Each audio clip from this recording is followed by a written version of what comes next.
Hello दोस्तों, नमस्कार। मैं सतीश कुमार पहलवान गुरुदिन ग्रुप ऑफ कॉलेज के यूट्यूब चैनल पर एक बार फिर आपका हार्दिक स्वागत करता हूं।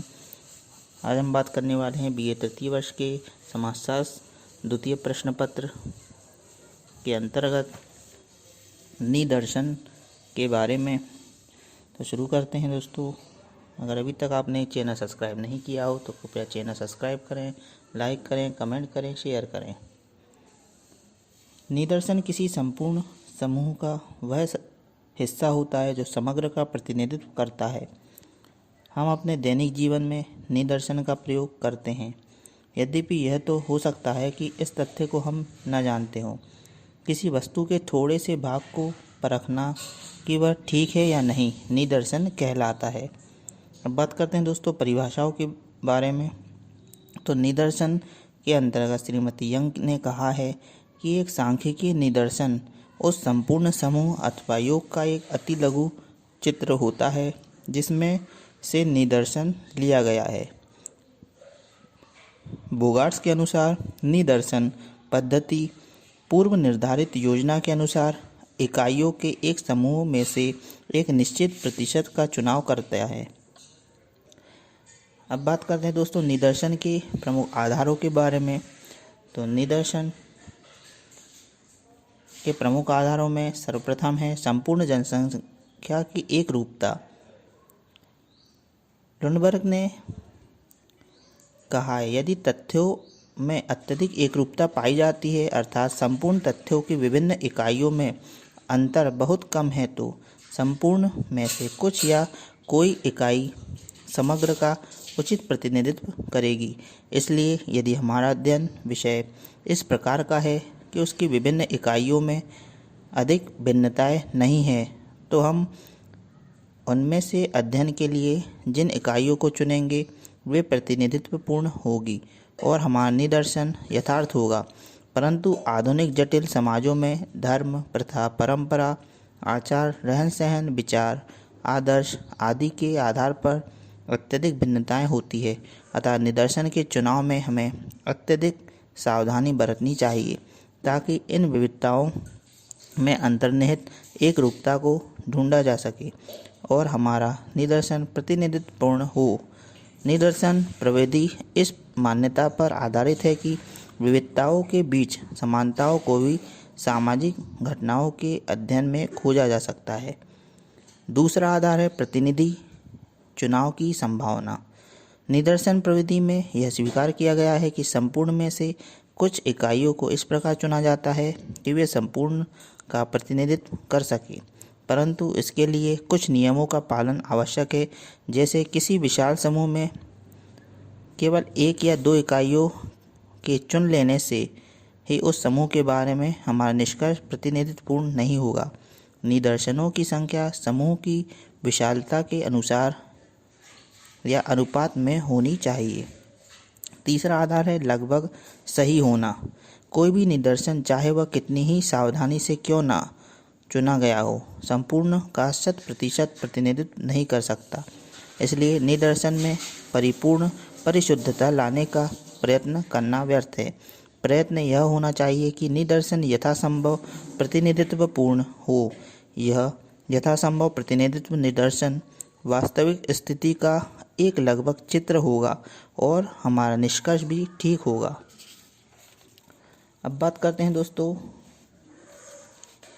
इनकी प्रमुख विशेषताओं के बारे में। तो निदर्शन की विशेषताओं में पहली विशेषता है निदर्शन प्रतिनिधित्वपूर्ण हो। उत्तम निदर्शन की पहली आवश्यकता व महत्वपूर्ण विशेषता यह होती है कि निदर्शन को समय का उचित व सही प्रतिनिधि होना चाहिए। यद्यपि निदर्शनों का चुनाव विभिन्न ढंग से किया जा सकता है, फिर भी हर अवस्था में प्रधान उद्देश्य प्रतिनिधित्वपूर्ण निदर्शन का चुनाव करता है। दूसरी विशेषता है पर्याप्त आकार का निदर्शन। यद्यपि निदर्शन का आकार निदर्शन के प्रतिनिधित्वपूर्ण होने की कोई गारंटी नहीं है, फिर भी एक निश्चित सीमा के बाद उसके प्रतिनिधित्वपूर्ण होने की कोई संभावना निश्चित ही कम हो जाती है। तीसरी विशेषता है पक्षपात तथा मिथ्या झुकाव से स्वतंत्र। उत्तम निदर्शन के लिए आवश्यक है कि वह सर्व प्रकार के पक्षपात तथा मिथ्या झुकाव से स्वतंत्र हो अक्सर ऐसा होता है कि निदर्शन का चुनाव करते समय हम समग्र जनसंख्या में से कुछ उल्लेखनीय, रोचक और आकर्षक इकाइयों को या उन इकाइयों को जो कि हमारे मनोभाव व आदर्श के अनुरूप है चुन लेते हैं। चौथी विशेषता है निदर्शन अध्ययन क्षेत्र के अनुकूल हो। एक उत्तम निदर्शन की यह पहचान है कि वह अध्ययन में अंतर्निहित उद्देश्य के अनुकूल हो। इस अनुकूलता के आधार पर ही निदर्शन की विश्वसनीयता की माप की जा सकती है। पांचवी विशेषता है सामान्य ज्ञान तथा तर्क पर आधारित। एक अच्छे निदर्शन की यह विशेषता होती है कि वह सामान्य ज्ञान और तर्क पर निर्भर हो। केवल अंधों की भांति नियमों का पालन करके निदर्शन का चुनाव करने से ही वह आदर्श चुनाव नहीं बन सकता। नियमों के साथ साथ यह भी आवश्यक है कि अनुसंधानकर्ता निदर्शन के चुनाव में अपने सामान्य ज्ञान को भी काम में लगाएं, जिससे कि जनसंख्या की प्रमुख विशेषताओं के संबंध में उसे मालूम हो और उसी आधार पर निदर्शनों का उचित चुनाव किया जा सके। अगली विशेषता है व्यावहारिक अनुभवों पर आधारित। एक उच्च स्तरीय निदर्शन सदैव व्यावहारिक अनुभवों पर आधारित होता है, क्योंकि इसके बिना वह पूर्णतः प्रतिनिधित्वपूर्ण नहीं हो सकता, क्योंकि कोई भी नौसिखिया प्रतिनिधित्वपूर्ण निर्देशनों का चुनाव सफलतापूर्वक नहीं कर सकता। इसके लिए पर्याप्त अनुभव की आवश्यकता होती है। अब बात करते हैं दोस्तों सामाजिक अनुसंधान में निदर्शन प्रणाली के महत्व और उपयोगिता के बारे में। तो किसी विस्तृत समस्या से संबंधित तथ्यों के संकलन के लिए निदर्शन प्रणाली सबसे महत्वपूर्ण और उपयोगी मानी गई है। इस प्रणाली के द्वारा विस्तृत क्षेत्र का अध्ययन सरलता से संभव होता है। इस प्रणाली के अंतर्गत समग्र को अध्ययन के लिए चुन लिया जाता है, जिसमें समग्र के सभी लक्षण विद्यमान होते हैं। इस प्रणाली के उपयोग से अध्ययनकर्ता अनावश्यक परिश्रम से बच जाता है।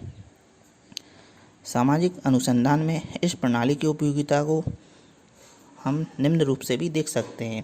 पहला, प्रतिनिधि इकाइयों का अध्ययन।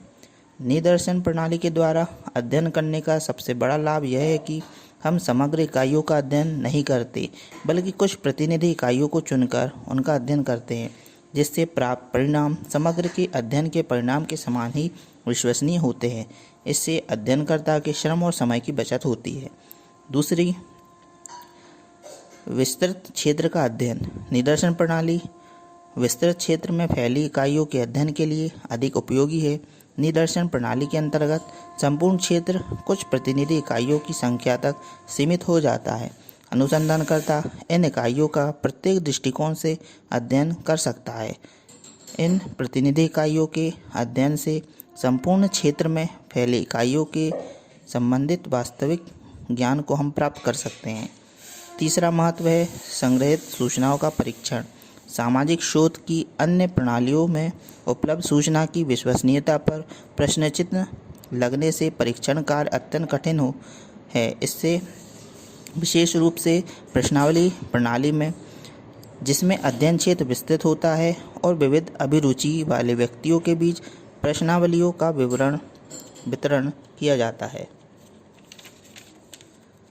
किंतु निदर्शन प्रणाली के माध्यम से संपूर्ण क्षेत्र को कुछ प्रतिनिधि इकाइयों तक ही सीमित कर दिया जाता है। इन इकाइयों से प्राप्त सूचनाएं यदि त्रुटिपूर्ण अथवा भ्रमपूर्वक होती हैं तो उनका पुनः परीक्षण सरलता से किया जा सकता है। चौथा महत्व है प्रतिनिधि इकाइयों का विस्तृत या पूर्ण अध्ययन। निदर्शन प्रणाली की एक विशेषता यह है कि इसमें संपूर्ण अध्ययन को प्रतिनिधि इकाइयों पर केंद्रित कर लेते हैं। समग्र का पूर्ण अध्ययन संभव नहीं है, अतएव प्रतिनिधि इकाइयों के ऊपर शोधकर्ता के समस्त श्रम तथा समय को लगाने से समग्र की इकाइयों का निष्कर्ष निकल जाता है। पांचवा महत्व है सूचनाओं की प्राप्ति में सरलता। विस्तृत क्षेत्र में फैली समस्त इकाइयों की सूचनाओं का संकलन अत्यंत कठिन, श्रमसाध्य और व्यय साध्य होता है, जबकि कुछ प्रतिनिधि इकाइयों से सूचना सरलता से प्राप्त की जा सकती है। निदर्शन प्रणाली के द्वारा शोधकर्ता को इस सुविधा की प्राप्ति होती है। वह संपूर्ण क्षेत्र में न भटक कर केवल निर्वाचित भागों से ही सूचना एकत्रित कर संकलन करता है। छठवां महत्व है शुद्ध परिणामों की प्राप्ति। सामाजिक शोध में निदर्शन प्रणाली की सर्वाधिक उपयोगिता स्पष्ट होती है। निदर्शन प्रणाली के अध्ययन के परिणाम स्वरूप समग्र के समान ही वास्तविक और सत्य की खोज हम कर सकते हैं।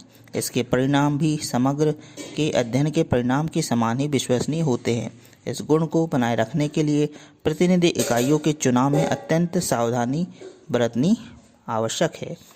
तो दोस्तों, आज हमने बात की सामाजिक अनुसंधान के अंतर्गत निदर्शन के अर्थ, परिभाषा, प्रमुख आधारों के बारे में। आपको वीडियो कैसा लगा कमेंट बॉक्स में अवश्य लिखें। नए वीडियो के साथ मैं पुनः आपके समक्ष उपस्थित हूँगा। तब तक के लिए नमस्कार, धन्यवाद।